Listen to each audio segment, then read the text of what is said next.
지난주에 제가 오병이어의 기적을 살펴봤을 때 이 부분을 좀 정리를 다시 해보면요. 이 표적은 예수님께서 눈을 들어 큰 무리가 자기에게로 오는 것을 보시면서 시작되었습니다. 이 사람들은 주께서 병을 고쳐주셨기 때문에 병 고침을 보고 따라온 사람들입니다. 그런데 주님은 이들이 굶주리고 있다는 것을 아셨습니다. 그래서 이들을 먹이시기로 작정을 하셨어요. 그런데 이 먹이시기 전에 주님께서는 빌립을 먼저 시험하셨습니다. 어디에서 우리가 먹을 것을 사서 빵을 사서 이들에게 나눠줄 수 있겠느냐. 빌립은 최선을 다해 답을 써냈지만 오답을 써냈습니다. 세상적인 기준으로 볼 때는 정답인데 거기에는 중요한 주님의 질문에 대한 답이 빠져 있었죠. 어디에서라는 답이 없었던 것이죠. 그 답은 예수님이었습니다.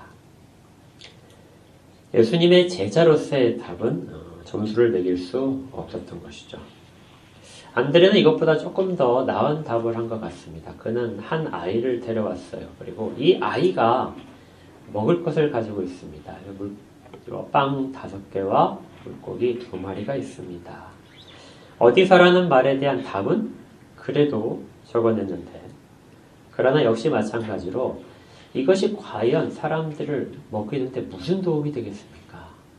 어떻게 보게 되면 안드레의 대답은 좀 조롱 섞인 그런 것일 수 있어요. 아이를 데려와서 이 아이가 갖고 있는 이것이 우리에게 무슨 도움이 되겠습니까? 하는 것이죠. 우리는 이 제자들의 답변을 통해서 예수님을 따라다닌 지 1년이 지났지만 그들은 여전히 주님이 원하시는 믿음의 사람들이 되지 못했던 것을 살펴봤습니다. 그런데 주님은 그들의 대답과는 관계없이 안드레가 데려왔던 한 아이의 손에 있었던 빵 5개와 물고기 2마리를 가지고 사람들을 먹이시기 시작합니다. 그리고 직접 떼어주셔서 5,000명이나 되는 사람들을 다 먹이신 것이죠. 배불리 원하는 대로. 그들이 더 이상 입이 물러서 못 먹겠다고 할 정도로 배가 차서 못 먹겠다 할 때까지 주님께서는 먹이셨습니다. 오늘은 이 부분을 조금 더 핵심적인 부분, 과연 이 오병이어의 표적을 행하신 이유가 무엇인지, 그리고 이 속에 담긴 일이 무엇인지, 사람들의 반응은 무엇인지를 조금 더 진지하고 좀 체계적으로 살펴보고자 합니다. 그래서 제가 하나를 준비를 했는데요. 우리가 이제 실제 체험을 한번 해봐야 돼요. 오병이어의 기적을 체험을 해봐야 되는데 똑같이 한번 해보겠습니다. 제가 지금 여러분에게 과자를 나눠주고 싶어요. 자, 이 중에 과자 지금 나눠줄 과자 있으신 분 손 들어보세요. 서준이 앞으로 좀 가져.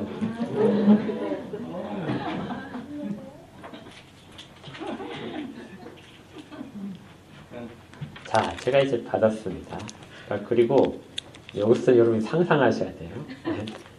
자, 제가 이것을 여러분에게 아주 푸짐하게 나눠주는 겁니다. 제 손에서 몇 개가 이렇게 2개밖에 없는데 제 손에서 여러 개가 이렇게 나올 때는 그래도 좀 제가 어떤 속임수, 손에 그 어떤 재주를 통해서 속임수로 뭐 주머니에 있던지 속였다가 감추었다가 꺼내서 나눠주는 것으로 누군가 생각을 할 수 있을 것 같아요. 그런데 끝도 없는 거죠. 5,000명이나 되는데 거기를 계속해서 퍼주는 겁니다. 이제 어느 누구도 이게 마술이라고 생각하지 않겠죠. 이건 정말 놀라운 기적입니다. 그리고 그렇게 나눠주고 나서 또 남았어요. 12바구니나 가득 채울 정도로 남은 것을 다 모았던 12바구니나 됐습니다. 자, 여기에서 이제 여러분들은 어디에 초점을 맞춰서 보실까요?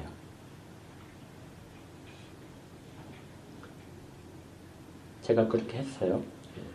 자, 그러면 무엇을 여러분들이 초점을 맞춰서 보고 계실까요? 예, 저를 보겠죠. 제가 나눠주는데 야, 이거 정말 신기하게 계속 퍼주니까요. 사실 이 오병이어의 표적의 핵심은 이 주님에 있습니다. 주님이 나눠주고 계신 것이죠. 그리고 우리가 지난주에 살펴봤듯이 주님은 이걸 통해서 자신이 하나님의 아들이심을 나타냈습니다. 자, 그러면 예수님은 왜 아이가 가져온 요 보리떡 5개와 물고기 2마리를 사용해서 먹으셨을까요? 제가 아까 사실은 서준이와 좀 미리 짰어요. 네. 왜 제가 서준이가 가져온 이 2개의 그 과자를 가져오게 했을까요? 주님은 아무것도 없는 데서도 떡을 만드실 수 있습니다. 이거 인정하시나요? 예. 주님은 얼마든지 그렇게 하실 수 있어요. 주님이 광야에서 세례를 받으신 후 처음에 성령에 이끌려서 광야로 가셔서 마귀에게 시험을 받으시는데 그때 마귀가 뭐라고 하냐면요. 마태복음 4장 3절에서 시험하는 자가 예수께 나와서 이르시되 내가 만일 하나님의 아들이거든 명하여 이 돌들로 떡이가 되게 하라. 떡덩이가 되게 하라. 마귀가 예수님이 어떤 분이신지를 알았어요. 그리고 네가 하나님의 아들이라면 당연히 이 정도는 할 수 있어야 되지. 그런데 주님은 그렇게 하시지 않으셨습니다. 하실 수 없어서가 아니죠. 하실 수 있는데 안 하셨어요. 근데 만약에 그냥 바꿔봐서 만약에 하셨다면 사탄의 시험에 넘어가는 것입니다. 그게 왜 사탄의 시험에 넘어가는 것일까요? 주님은 자신의 능력을 사용하실 수 있는데 왜 그렇게 하게 되면 주님의 앞으로 할 사역을 망치는 것일까요?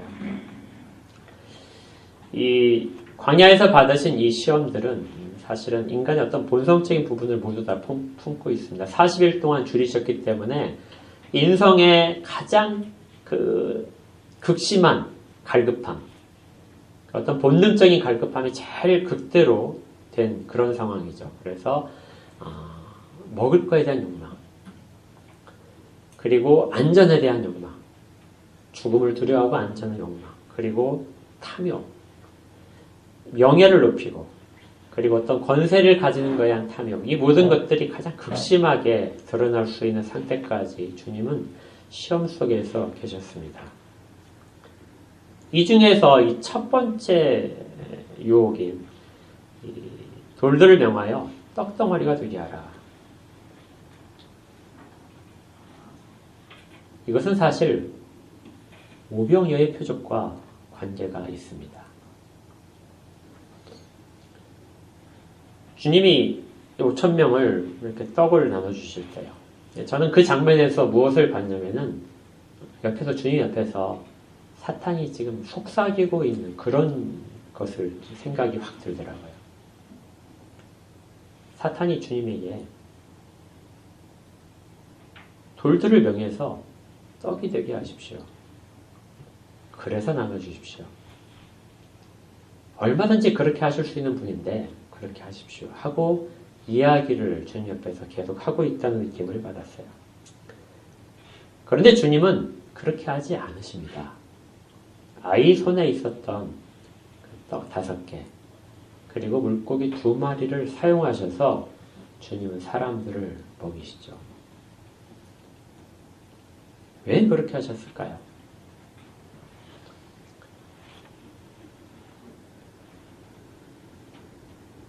여기에는 굉장히 좀 깊은 주님의 뜻이 있습니다.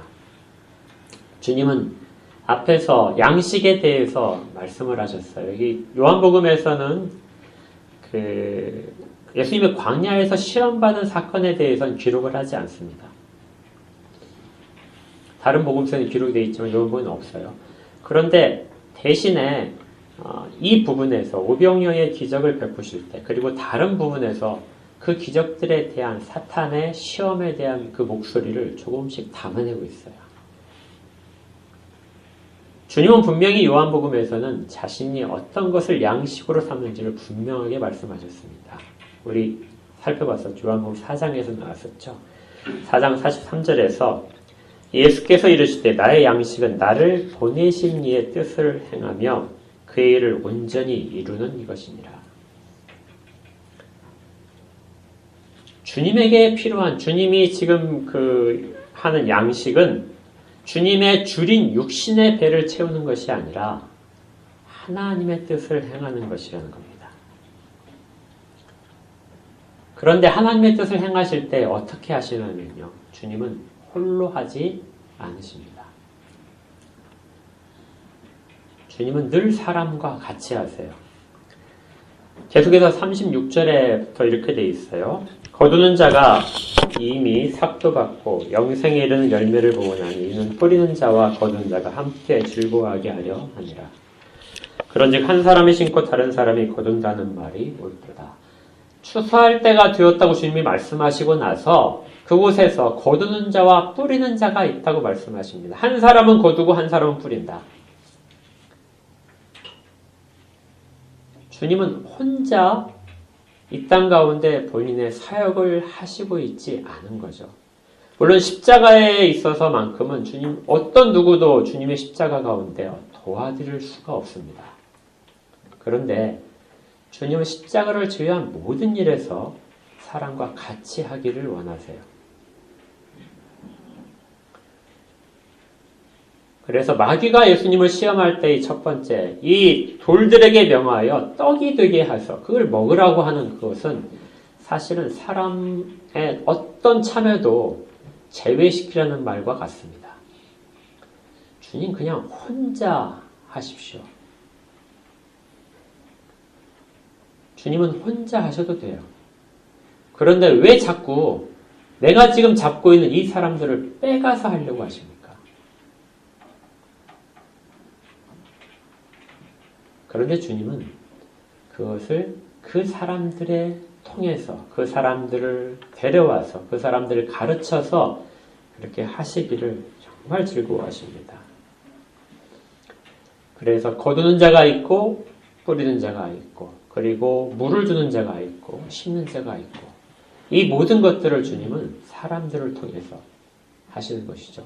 그들이 이 땅 가운데 주님이 세우시는 제자들이고 제자들을 통하여 교회가 세워집니다.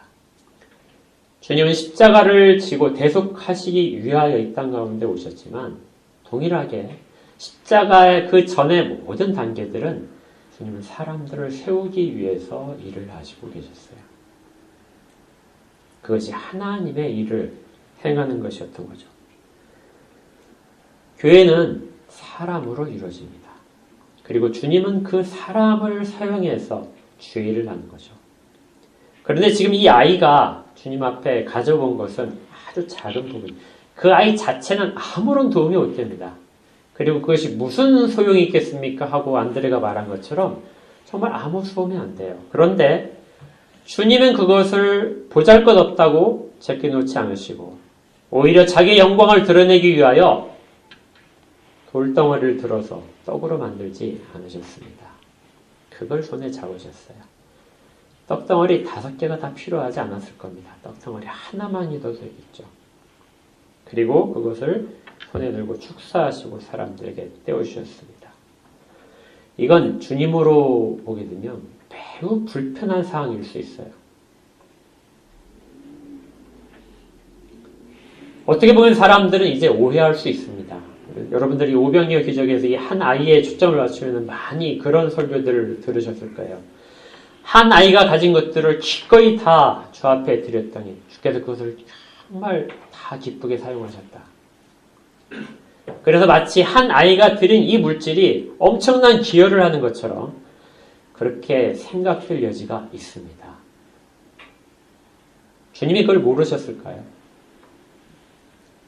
그런 것들을 다 제거하시려면 돌을 명해서 떡을 만들어서 주시면 정말 간편해요. 사람들이 전혀 오해할 필요가 전혀 없어요. 그런데 주님은 수고스럽게도 그 일을 하시게 됩니다.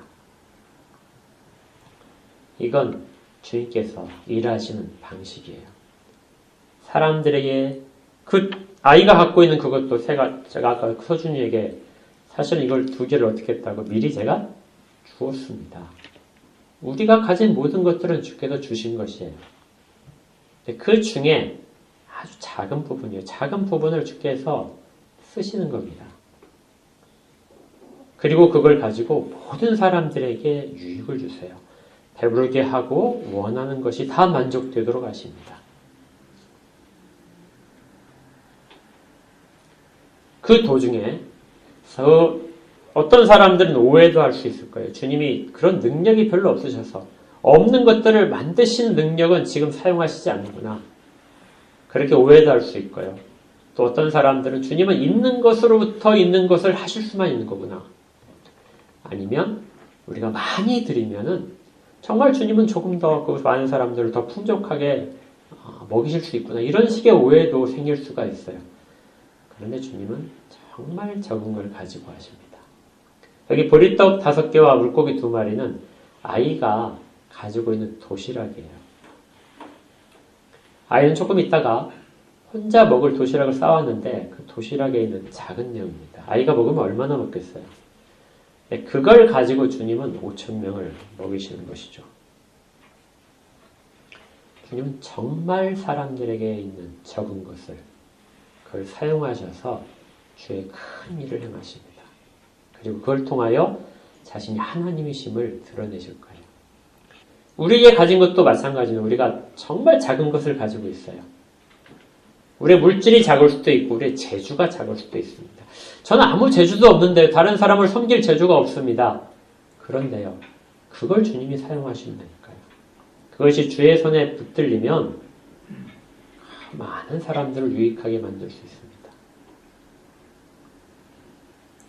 이걸 주님이 하시는 것이죠. 주님은 그런 방식으로 늘 일하십니다. 자, 그럼 아까 이제 거기를 다시 돌아갔어요. 제가 서준이하고 이제 주고받은 일로 다시 돌아가 보십시오. 일 가운데서 가장 감명받은 사람은 누굴까요?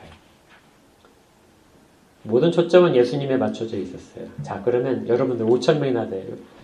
5,000명 중에서 누가 제일 이 사건에 대한 깊은 기억을 갖게 될까요? 예? 그렇죠. 아이죠. 아이는 절대 잊어버릴 수 없습니다. 아이는 자기가 가지고 있던 걸 주님이 사용하는 걸 봤거든요. 자, 그러면 바꿔볼까요? 아이는 자기의 것을 잃어버렸을까요? 전혀 잃어버리지 않았습니다. 아이는 떡과 물고기를 안 먹었나요? 역시 먹습니다. 옆에 자기 어머니, 부모님이랑 같이 왔다면은 부모님도 자기가 갖고 있는 거 갖고 드셨겠죠. 친구가 왔다면 친구도 먹었을 겁니다. 아이는 자기가 갖고 있는 것을 동일한 걸 자기가 먹었어요. 아이한테 있어서는 전혀 달라진 점은 없습니다. 그가 가진 것을 혼자 먹을 때와 여럿이 먹을 때는 전혀 아이의 입장에서는 손해본 것이 전혀 없어요. 오히려 아이는 그것이 부족했을 수 있어요.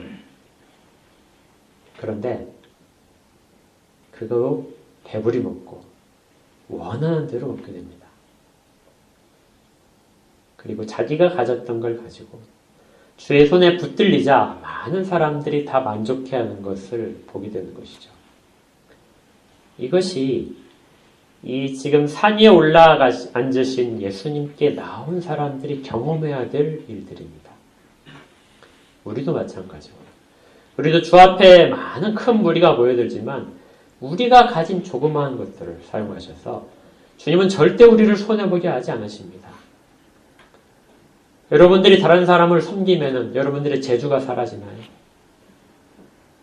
여러분들이 가진 것이 주 앞에 드리면은 없어지나요? 아닙니다. 훨씬 더 풍족하게 해주세요. 자기 욕심이 아니라 주의 뜻대로 주가 사용하시는 부분에 있어서만큼은 모든 것들은 늘 복을 받게 되어 있습니다. 작은 부분 주님이 쓰시는 거예요. 그걸 감수해내는 사람들, 그걸 기쁘게 하는 사람들이 주의 백성으로 모이게 됩니다. 주님은 이렇게 사람들과 함께 일하시는 것을 늘 기뻐하세요. 그래서 사람들의 손에 있는 것, 사람들의 입술, 사람들의 발을 통해서 주님이 스스로를 나타내시는 것입니다. 우리도 이 부분의 원칙들, 주께서 일하시는 원칙들, 이 부분을 꼭 기억하시기 바랍니다.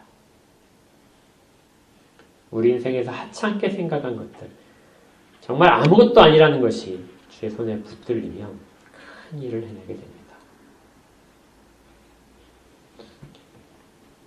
그 다음에 이제 이 또 다른 사람들의 반응이죠. 아이는 정말 이것을 깊게 느꼈고 그 평생에 있어서 새겨질 겁니다. 주님을 정말 아는 자가 되겠죠. 자, 그리고 이제 그 많은 사람들, 아이를 제외한 많은 사람들, 그들은 이 사건을 어떻게 받았을까요? 어떤 감명을 받았을까요? 그것이 14절에 나옵니다. 그 사람들이 예수께서 행하신 이 표적을 보고 말하되 이는 참으로 세상에 오실 그 선지자라 하더라. 이 표적을 본 사람들은 예수님께 대하여 예수님이 이 세상에 오실 예언되어 있던 바로 그 선지자라고 이야기를 했습니다. 이 부분부터 이제 다른 공관복음서에 없는 요한복음만의 기록이에요. 앞에서 12바구니의 광주리가 찬 것까지는 모두가 다 동일하게 기록을 하고 있는데 요한은 여기에서 사람들의 반응을 이제 이야기합니다. 요한은 사람들의 반응이 굉장히 중요했던 거예요. 그 뒤에서 이제 제가 설명해 드리겠지만 이 사람들의 반응 속에 사실은 요한도 그 마음이 같은 마음인 것을 알 수 있어요. 사람들은 예수님이 행하신 걸 보고 즉시 그 선지자를 떠올렸습니다. 그 선지자는 모세가 출애굽할 때 광야에서 신명기 말씀을 선포할 때 그때 예언됐던 것이죠. 우리 사마리아 여인에게 주께서 말씀하실 때 이 부분을 잠깐 살펴본 적이 있어요. 그 본문이 뭐냐면 신명기 18장 15절입니다. 내 하나님 여호와께서 너희 가운데 내 형제 중에 너를 위하여 나와 같은 선지자 하나를 일으키시리니 너희는 그의 말을 들을지어다. 모세는 이스라엘 백성들을 400년이나 종살이하고 있던 애굽에서 끌어낸 사람입니다. 그는 이스라엘 백성을 구하기 위하여 10가지의 표적을 베풀었어요. 그리고 유월절을 통하여 이스라엘 백성들을 애굽으로부터 탈출시키고 그리고 홍해를 건너가게 했습니다. 또 마실 물이 없던 백성들에게 반석을 쳐서 마실 물을 꺼내주었고요.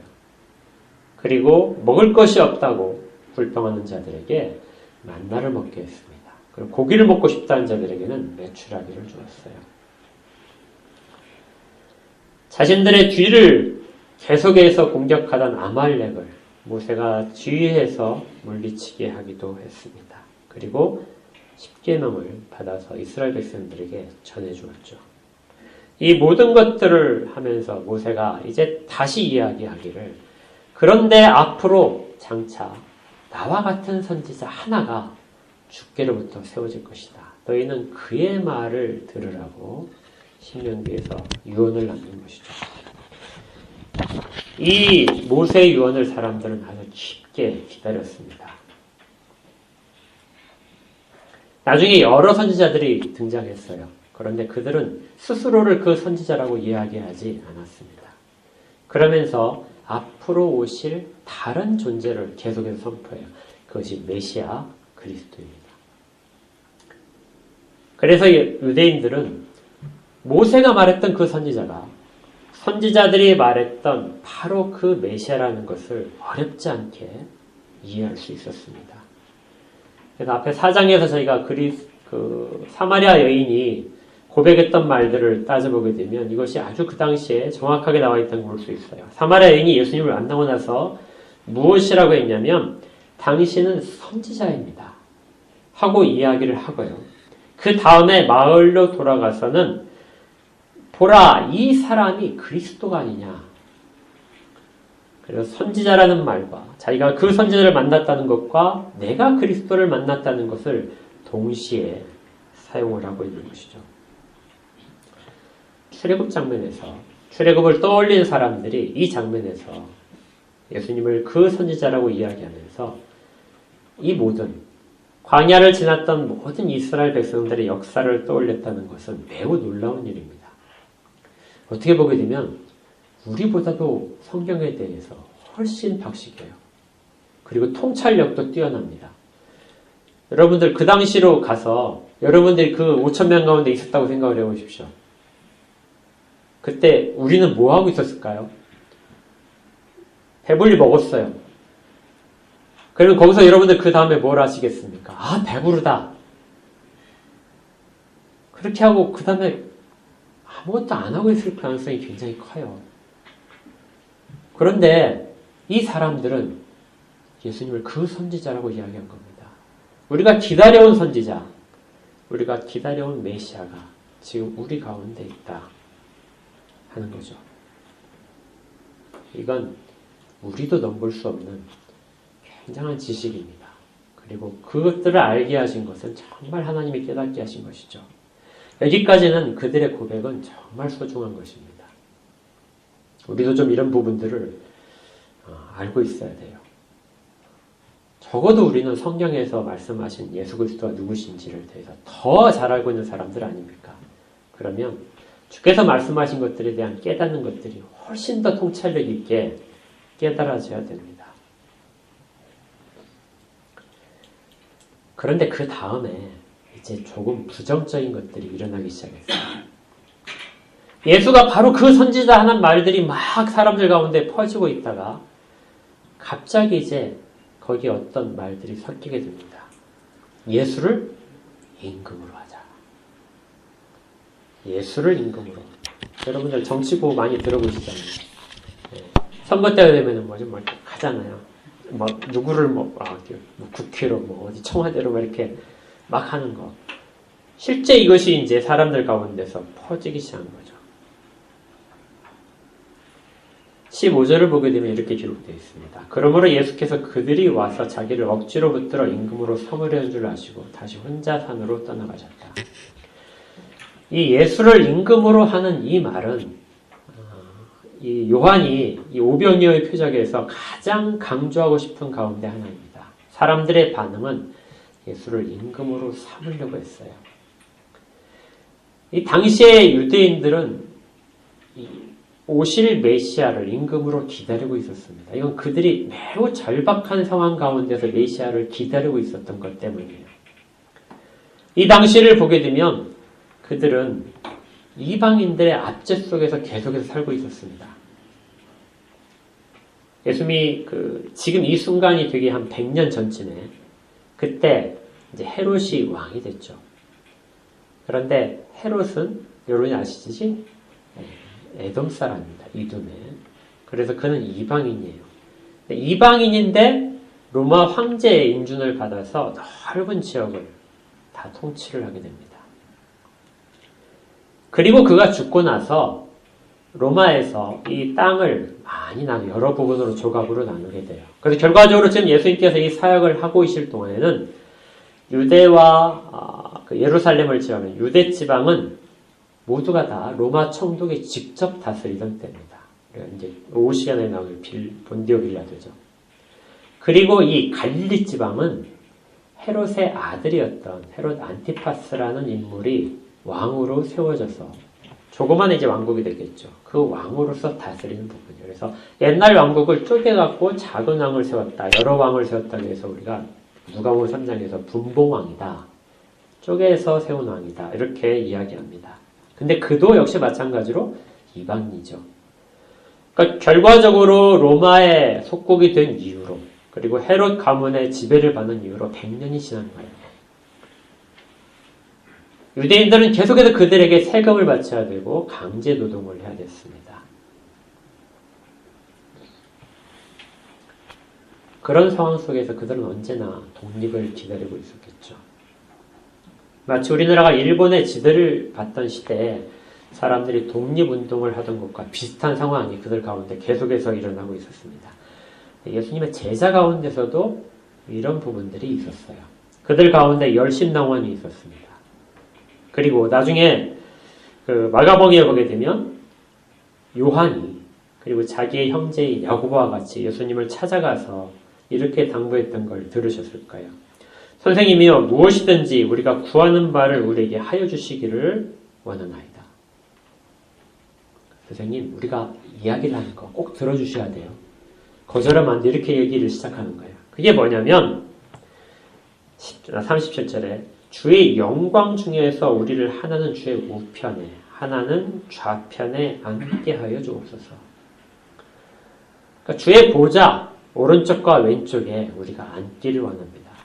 이것은 주의 왕국이 이 땅 가운데 세워지는데 거기에서 우리가 중요한 신앙, 우의정과 좌의정이 되기를 원합니다 하는 거죠. 이것이 요한이 이야기했던 부분입니다. 그래서 저는 이 사람들의 반응, 예수를 임금으로 하는 반응 속에 사실은 요한의 위침도 있었을 것이라는 생각을 하게 돼요. 요한도 예수님을 왕으로 삼고 싶었을 것이다. 그리고 요한의 이런 바람은 그냥 제가 하는 이야기가 아니라 이 요한복음에 적실하게 드러납니다. 1절을 읽으셨는데 1절에 보시면 이렇게 돼 있어요. 그 예수께서 디베랴의 갈릴리 바다 건너편으로 가셨다. 어디에서도 쓰지 않은 그냥 보통의 경우에는 갈릴리 바다라고 써야 되는데 그 앞에 요한만 디베랴라는 특별한 명칭을 사용합니다. 이 디베랴는 티베리우스라는 말이에요. 당시의 로마 황제입니다. 로마 황제가 이 헤롯 안티파스를 갈릴리 지방의 왕으로 세워줬어요. 그리고 헤롯 안티파스가 자기를 위한 궁전을 갈릴리 호수의 바로 옆에다가 세우게 돼요. 그리고 그 도시 이름을 황제를 기념하기 위해서, 황제의 감사를 표시하기 위해서 이름을 티베리우스 디베랴라고 붙인 겁니다. 그리고 여기에서만 붙인 것이 아니라 호수 전체에도 이름을 붙였어요. 너희는 앞으로 이 갈릴리 호수라고 부르지 말고 디베랴 바다라고 불러라. 황제 이름을 따서 호수까지도 다 그렇게 한 것이죠. 그리고 이렇게 한 지 10년도 아직 안 될 때 지금 예수님이 오병이어의 기적을 베풀고 계신 거예요.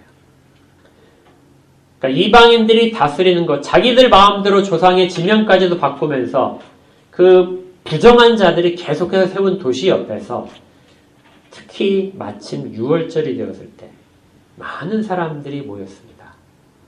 그리고 그들 가운데 예수님이 마치 출애굽 때 모세가 하셨듯이 그렇게 사람들을 먹이고 있다고 생각을 한 거예요. 그들은 자기들의 오랫동안 됐던 영혼인 민족의 독립, 이것을 예수님이 이루어질 분이라고 생각을 했습니다. 그래서 예수를 임금으로 이 말 속에는 그들의 간절함이 담긴 것이죠. 어떻게 보면 요한은 예수님이 이때 그들의 요청을 들어주셨으면 하는 이런 마음까지도 갖고 있었을 것입니다. 여러분들 같으면 그러지 않으시겠어요? 그런데 예수님은 여기에서 떠나십니다. 그들은 12광주리가 가득 차는 것을 보면서 또 다른 생각을 했을 거예요. 12광주리 하게 되면 여러분들 무엇 생각나세요? 12지파가 당연히 생각나죠. 그 사람들도 당연히 그렇게 생각했습니다. 12지파가 받아야 될 떡광주리가 가득 차는 모습. 이것이야말로 우리 유대민족이, 이스라엘이, 야곱의 자손들이 이제 다시 복을 받는 길이다. 그리고 눈으로 그걸 보면서 예수님을 절대적으로 왕으로 삼아야 되겠다는 것을 출애굽의 전 과정을 녹여낸 것으로 그렇게 받은 것이죠. 그런데 예수님이 떠나신 겁니다. 이 떠나셨다는 단어가 굉장히 좀 심각한 그런 표현이에요. 그냥 예수님은 나 간다 빠이빠이 하고 가신 것이 아니에요. 여기서 뭐라고 하시냐면요. 정확하게 표현인데 피하셨다 이렇게 되어 있습니다. 피하신 것은 좀 거친 표현으로 하게 되면 도망가신 거예요. 그래서 일부 번역서에서는 도망가셨다고 되어 있습니다. 예수님은 그들이 예수님을 잡으려고 하자, 억지로 잡으려고 하자 예수님은 도망가셨어요. 우리 왕이여 하고 붙잡는 그 손길에 놔라 하고 과감하게 뿌리치시고 도망가신 것이죠. 그런데 여기에 떠나가시는데 그냥 떠나가시지 않고 앞에 뭐라고 한 단어가 있냐면요. 15절을 다시 볼까요? 혼자 산으로 떠나가시니라 앞에 뭐가 붙어 있습니까? 다시라고 붙어 있죠. 다시 떠나셨어요. 그러면 예수님이 이전에도 이런 일이 있으셨다는 걸 알 수 있죠. 예수님이 언제 사람들을 피하셨습니까?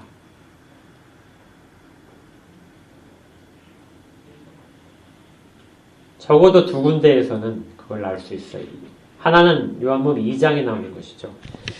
2장 24절 6월절에 예수께서 예루살렘에 계시니 많은 사람이 그의 행하시는 표적을 보고 그의 이름을 믿었습니다. 그러자 예수는 그의 몸을 그들에게 의탁하지 않으셨어요. 그때 믿지 않으셨다고 그랬죠. 이는 친히 모든 사람을 아시며 사람들이 예수님을 막 붙잡았습니다. 그리고 우리가 예수님을 믿는다고 인정한다고 막 했습니다. 그런데 예수님은 뭐 하셨어요? 그들에게 자기를 맡기지 않고 떠나신 것이죠. 표적을 보고 사람들이 예수님을 믿는다고 고백을 하지만 예수님은 그들의 표적에 대한 고백을 받지 않으셨습니다. 또 한 경우가 바로 앞에 있었던 38년 된 병자를 고치신 부분에 있었어요. 5장 13절에 이렇게 되어 있습니다. 고침을 받은 사람은 그가 누군지 알지 못했다. 예수님이 자기를 고쳐줬지만 예수님이 자신이 누군지를 밝히지 않으셨어요. 그리고 오히려 이는 거기에 사람이 많으므로 예수께서 이미 피하셨다. 예수님은 병을 고쳐주시고 나서 그 자리를 피하셨습니다.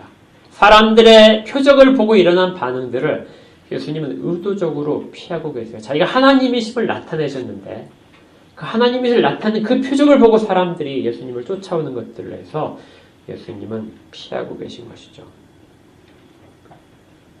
예수님은 사람들이 자기를 쫓기를 원하지 않으셨습니다.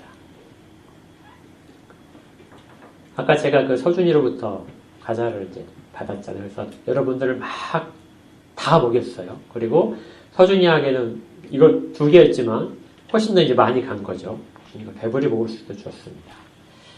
네. 그러자 이제 오차원 성도님이 그때 이후로 저를 줄곧 이제 쫓아다니기 시작하는 거예요. 네. 졸졸졸 쫓아내면서 제가 이제 혼자 딱 있을 때 갑자기 옆으로 오고 딱 오면서 얼굴에 이렇게 미소를 싹 지으면서 초코파이 하나를 저한테 싹 내미는 겁니다. 뭘 원하는 거죠? 네. 많이. 뻥튀기를 어디까지 할 수 있을까? 많이. 실제로 사람들이 예수님 앞에 계속해서 쫓아왔습니다. 일 이후에 그 다음날 많은 사람들이 더 쫓아왔어요. 그걸 보고 예수님께서 말씀하는 것이 뭐냐면 6장 26절에서 예수께서 대답하여 이르시되 내가 진실로 진실로 너희에게 이르노니 너희가 나를 쫓는 것은 표적을 본 까닭이 아니요 떡을 먹고 배부른 까닭이다.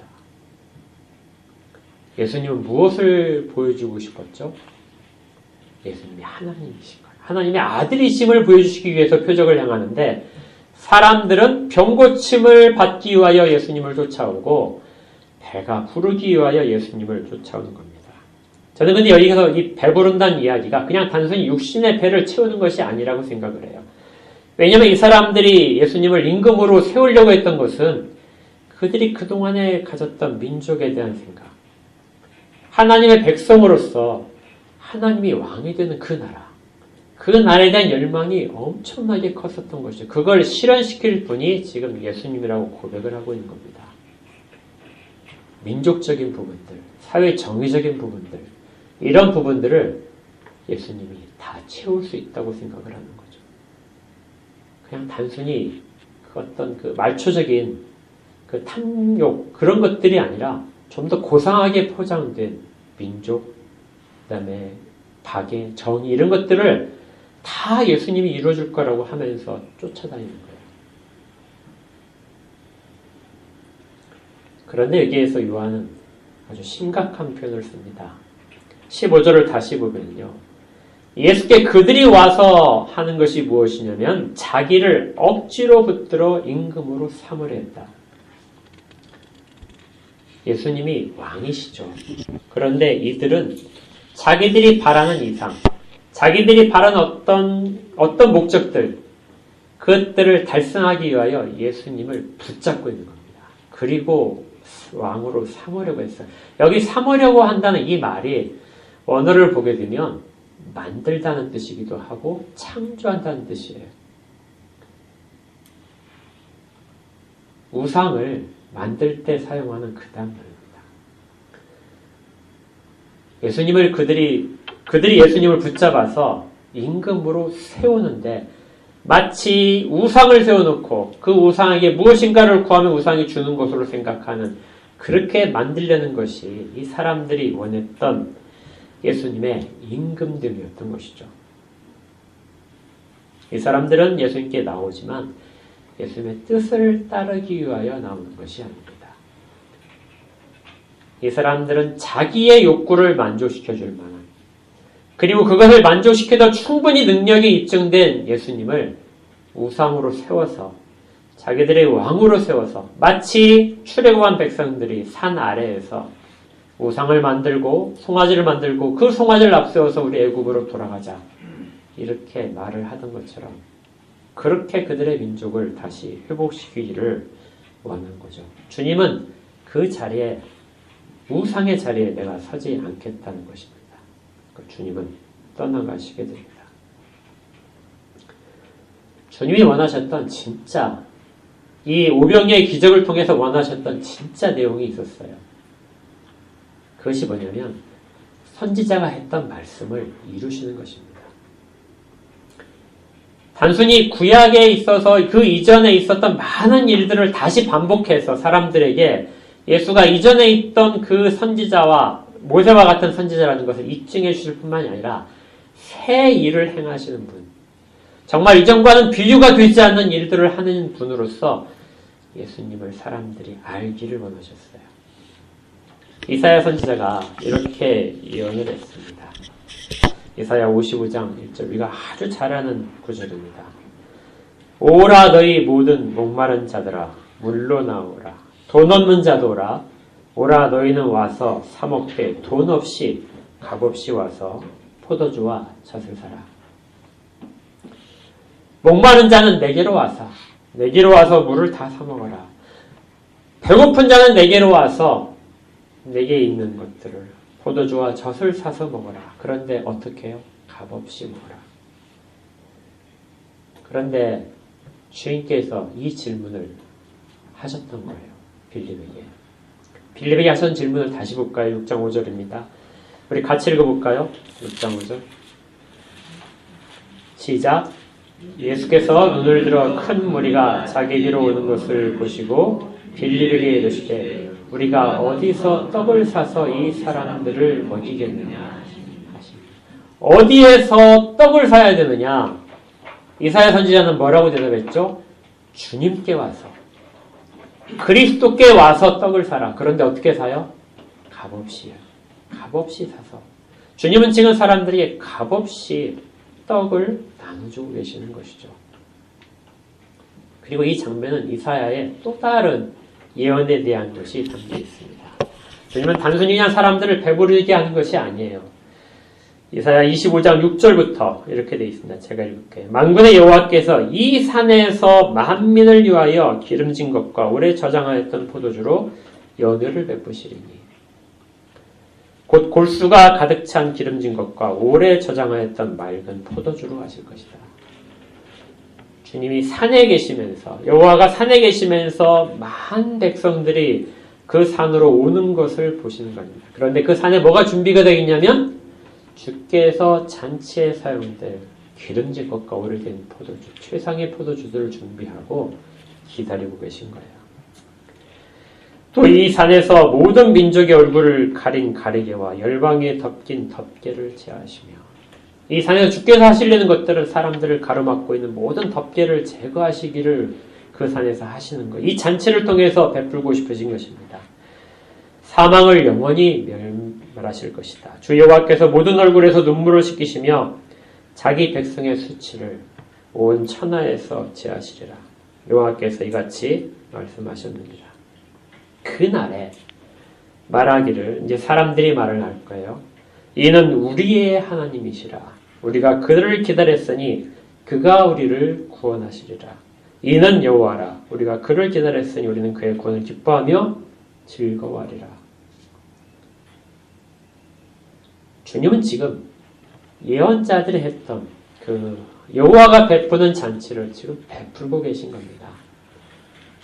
그리고 그들의 눈을 벗기시고 내가 여호와라는 것을 보여주고 싶은 것이죠. 사람들의 입술에서의 고백은 저분이 그 선지자라는 것에 그치지 않고 저분을 왕으로 삼아야 되겠다는 게 그치지 않고 저분이 여호와다.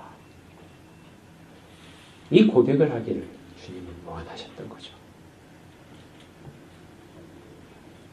그러나 그들의 눈에는 아직까지도 덮개가 벗겨지지 않았습니다. 그래서 그들은 자기들이 생각했던 가장 고상한 가치를 이루어질 뿐으로 그 정도면 충분하다고 생각하고 있었어요. 그들은 옛 방식에서 전혀 한 걸음도 나갈 수 없었습니다. 그래서 주님은 혼자 떠나시는 거죠. 심지어 혼자 떠나시는 데에서는 누구로부터도 떠나셨냐면은 제자로부터도 떠나셨습니다. 주님은 어떤 누구도 산으로 다시 가시는데 그들 아무도 동행하도록 허락지 않으셨어요.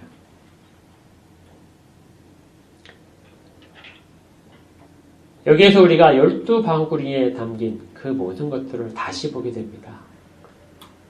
주님이 아까 그 25장에서 이사야 25장에서 이렇게 얘기했죠. 이 산에서 이루어지는 이 잔치는 유대인들을 위한 잔치가 아니다. 어떤 잔치죠?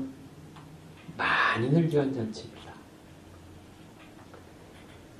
그들이 로마인이건 그들이 에돔인이건 그들이 유대인이건 아니면 그들이 부정하다고 생각하던 사마리아인이든 간에 그리고 더 먼 곳에 있는 이방인들이든 간에 이 산에 나오는 모든 자들입니다. 그 모든 자들을 위한 잔치라는 거예요. 또 이 산에서 모든 민족의 얼굴을 가린 가리개를 그리고 열방 위에 있는 덮개를 제거하시겠다. 12왕주리는 12지파가 아닙니다. 앞으로 12사도를 바탕으로 해서 그들을 통하여 그들과 함께 예수님께서 이방인들에게 베풀어질 잔치, 그 잔치에 대한 모든 것이 다 준비가 되어 있다는 주의 선언이시고 전혀 부족하지 않을 것이라는 것이죠.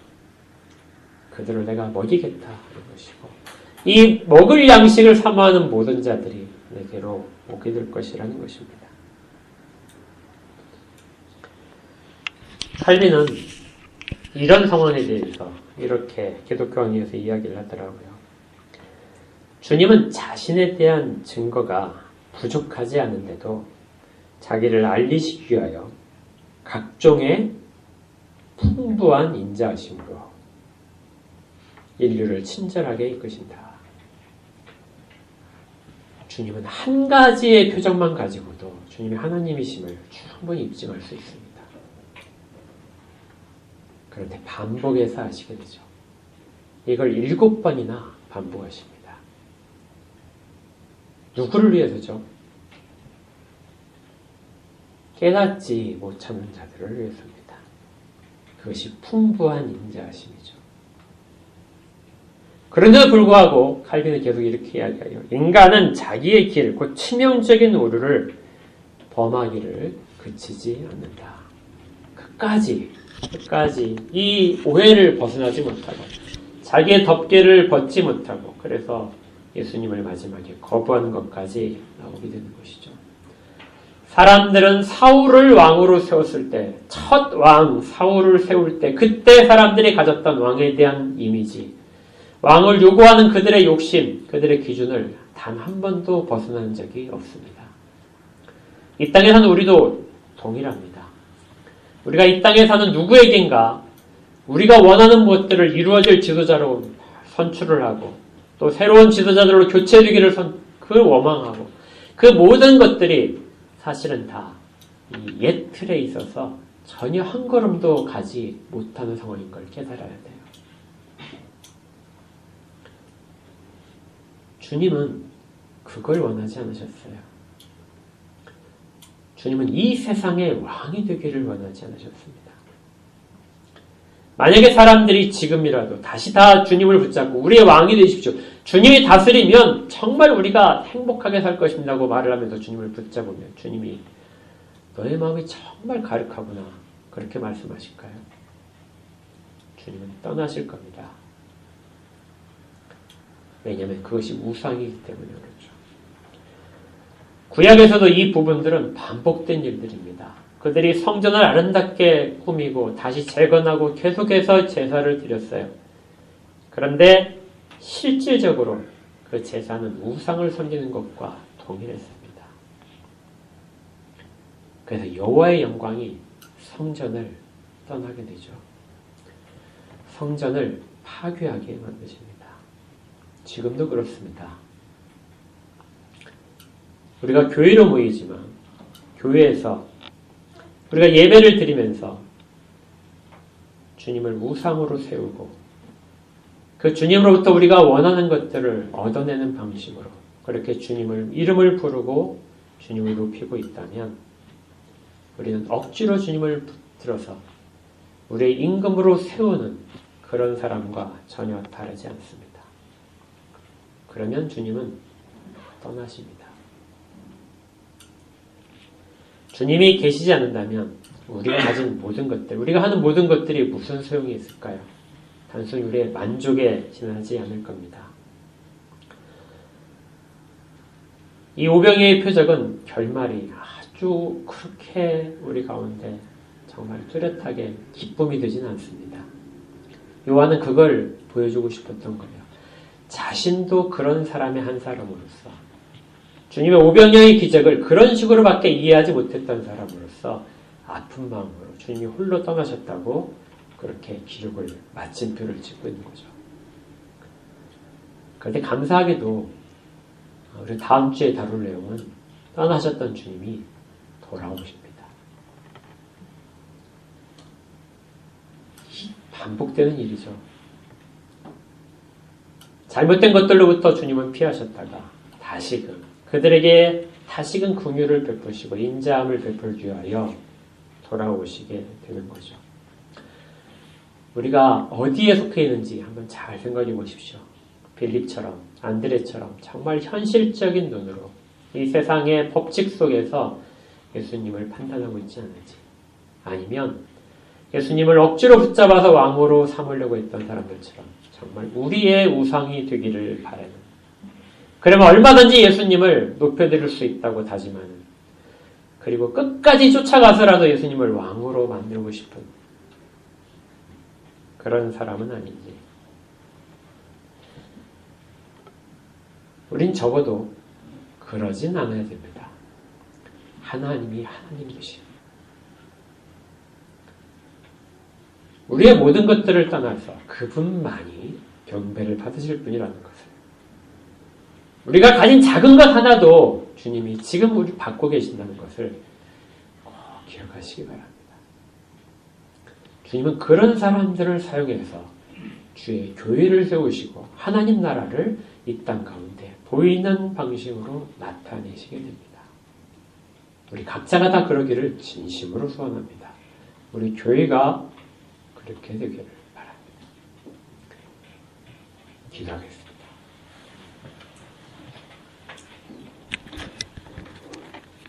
하나님 아버지, 정말 주께서 줄인 자들, 그들을 먹이시기 위하여 이 모든 표적을 베푸셨지만 사람들은 자기들의 만족을 위하여 주님을 오히려 더 다시 우상의 자리에 세우려고 합니다. 저희들 가운데 혹시라도 이러한 부분이 있는지 하나님 알려주옵소서. 우리가 옛 가치들 속에서 매어 있어서 하나님 나라를 정작 보지 못하고 있는 것은 아닌지, 하나님 우리를 가리고 있는 덮개들을 벗겨주옵소서. 그리고 하나님께서 스스로 예수 그리스도가 하나님이심을, 하나님의 아들이심을 드러내는 모든 것들을 밝히 바라볼 수 있도록 인도하여 주옵소서. 우리를 긍휼히 여기시고 주의 인자를 거두지 마옵소서. 예수님 이름으로 기도합니다.